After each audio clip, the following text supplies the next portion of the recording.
Ahhoz, hogy teljesen megismerkedhessünk a Bull Mastiffal, mint fajtával, egészen vissza kell mennünk Charles Dickens idejébe, Angliába, mikor is a szegénység, az éhezés akkora magas szintet ütött meg, hogy az embereknek a mindennapi evéshez, a létfenntartáshoz volt szükségük arra, hogy bűnözzenek. Nagyon nagy ellentét alakult ki a munkásosztály és a gazdagok, gyártulajdonosok, földbirtokosok között. A Bull Mastiff ebben az időben alakult, keletkezett.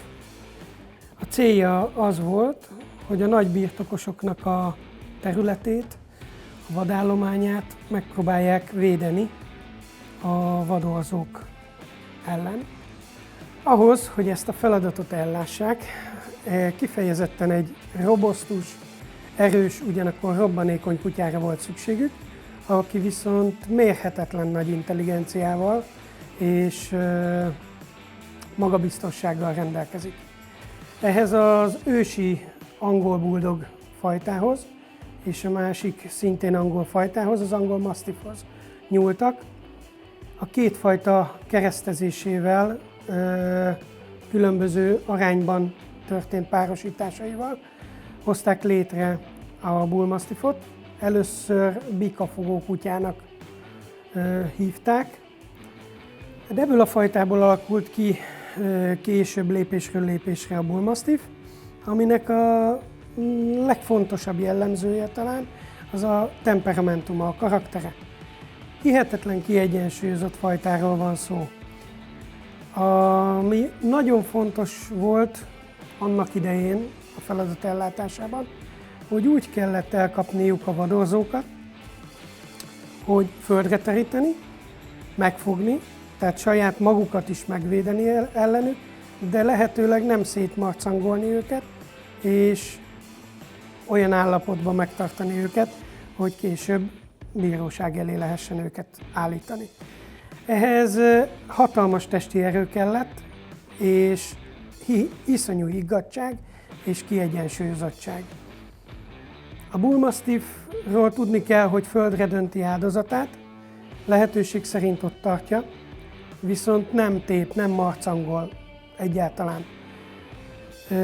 Ez a fajta viselkedés, amire kitenyésztették, ami az alap feladata volt, ez mára egy kicsit elveszett, mondhatnám azt is, hogy szinte teljesen. Napjainkban a Bull Mastiff inkább mondanám, hogy családi kutya, és amit nagyon szeretnek benne, hogy ugyanez, tehát nagyon higgadt, nagyon kiegyensúlyozott vérmérsékletű kutya maradt, aki viszont a családjáért bármire képes. Kisgyerekeket fantasztikusan szereti, nyúzhatják, téphetik. Persze ilyenkor ott van a szülőknek a felelőssége, hogy a gyereknek mit engednek meg és mit nem, de ami a lényeg, a Bull Mastiff nem fog agresszívan ellen fordulni soha a családjának vagy a környező embereknek.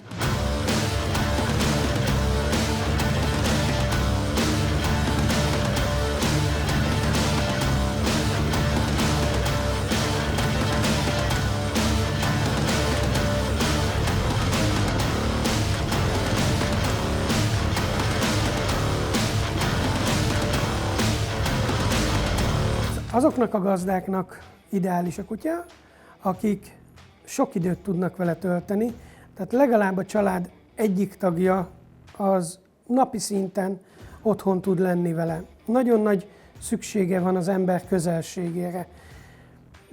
Abszolút nem kenelben tartható kutya. Tehát az, hogy akár mekkora kertje van az embernek, több ezer négyzetméteres kertekkel, ha a kutya kint van egyedül, nem fogja jól érezni magát, és nem fog úgy kialakulni a jelleme, amilyen ő igazából valójában lehetne. A Bull Mastiff nagyon-nagyon emberközpontú fajta, nagyon szeret az ember közelébe lenni, akár csak annyira, hogy hozzád érjen egy kicsit. Igaz, az méretével nincs teljesen tisztába, tehát ez hozzád dörgölőzik egy kicsit, és lehet, hogy te egy fél méterrel arrébb dőlsz, vagy arrébb ugrasz, viszont nagyon-nagyon hiányzik neki az emberi közelség, a foglalkozás. Ha valaki napi 8-10 órát elmegy otthonról, és nincs otthon vele senki, annak inkább nem ajánlom.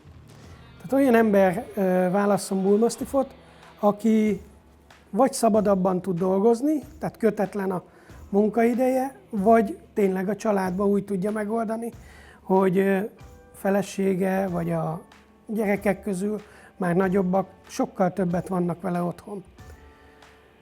A mozgékonyságával kapcsolatban sokan mondják, hogy a Bull Mastiff az nem egy sportkutya. Otthon elfekszik a kanapé előtt, lustán. Ha valaki fölmegy a netre, körülnéz, akkor általában ilyen döglődő, fekvő képeket lát, videókat lustán heverő kutyákról. Na hát én pont erre vagyok büszke. A Safety of Flatland kutyák nem ilyenek. Ők kifejezetten aktívak, nagyon pörgősek. Van olyan kutyusunk, fiatal kölyök korában már a gazdiai egy fiatal házaspár, elutazott nyáron, és persze vitték magukkal a kutyát, hiszen ő családtag, mindenhova kell, hogy menjen velük. És utólag tudtam meg, hogy egy hét alatt egy közel 200 kilométeres túrát tettek meg. Hát mondjuk ez az extrémitás esete, de tényleg az otthon nálunk lévő kutyák, illetve nagyon sok eladott kölyköm a családjánál, folyamatosan azt a visszajelzést kapom, hogy nagyon-nagyon szeretnek túrázni, nagyon szeretnek kirándulni, állandóan mozgásban vannak. Tehát nekik ez az életük. Hogyha be vannak zárva egy kertbe, vagy egy lakásba, teljesen magukba fordulnak, nem bontakozik ki a jellemük úgy, ahogy a többieké. A Bull Mastiffról, mint megjelenéséről annyit mondanék el, hogy mint már említettem, nagy testű kutyáról van szó, tehát a kanok akár 66-70 kilósra is megnőnek, illetve a szukák is 55-60 kilósak, tehát egy nagyon sűrű, nagyon izmos, kötött kutyafajtáról van szó, aki viszont, hogyha megfelelő helyről van és megfelelő vérvonalból, akkor egy kifejezetten aktív, robbanékony kutya. Külső megjelenéséről még, amit el lehet mondani, a színéről, háromféle színben létezik a Bull Mastiff. A legelterjedtebb a homok, avagy világos színű, fekete, sötét-fekete maszkkal, sötétebb fülekkel.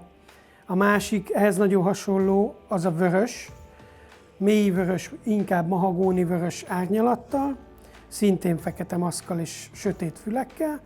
És a harmadik, kevésbé ismert szín, ami nekem a szívem csücske, a tigris csíkos szín, ebből alakult ki a fajta is.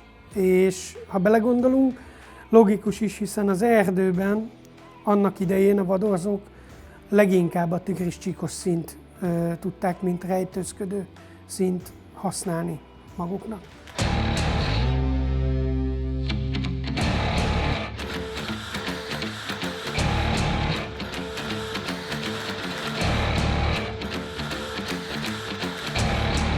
Elég divatos fajta mostanában, azt mondanám, hogy sajnos.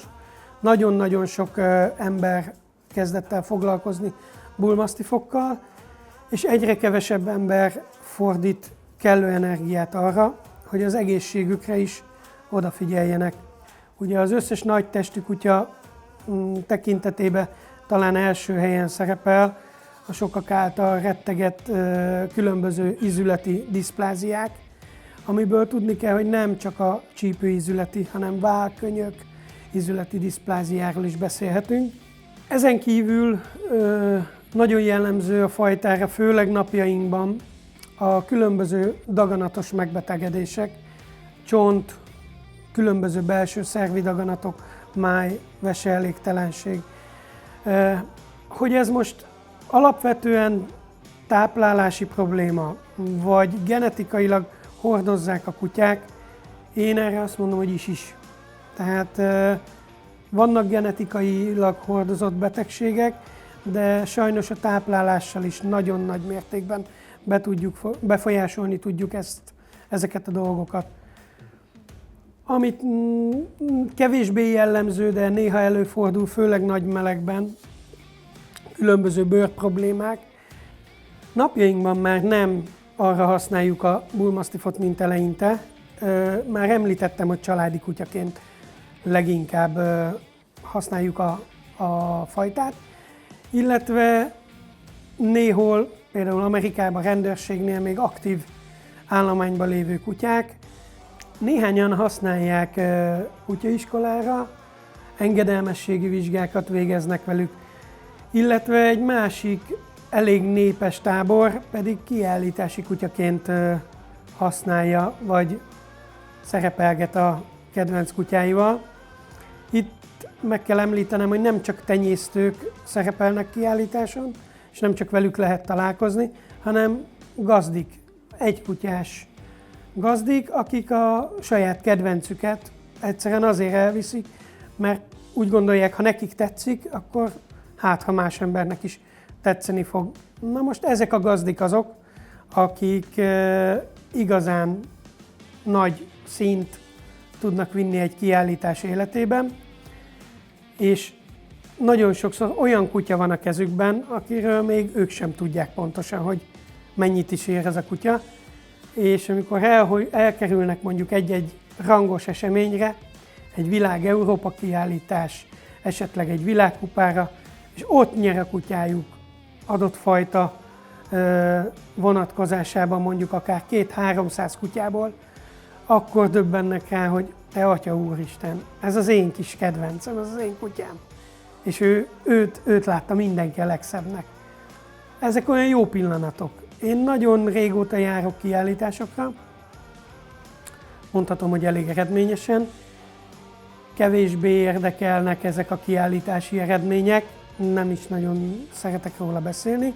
Vannak világkupa, Európa győztes kutyáim, de sokkal többet jelent nekem az, amikor a gazdikat látom, amikor megjelennek az ő saját kis kedvencükkel, és ők tudnak nyerni. Ez egy jó élmény.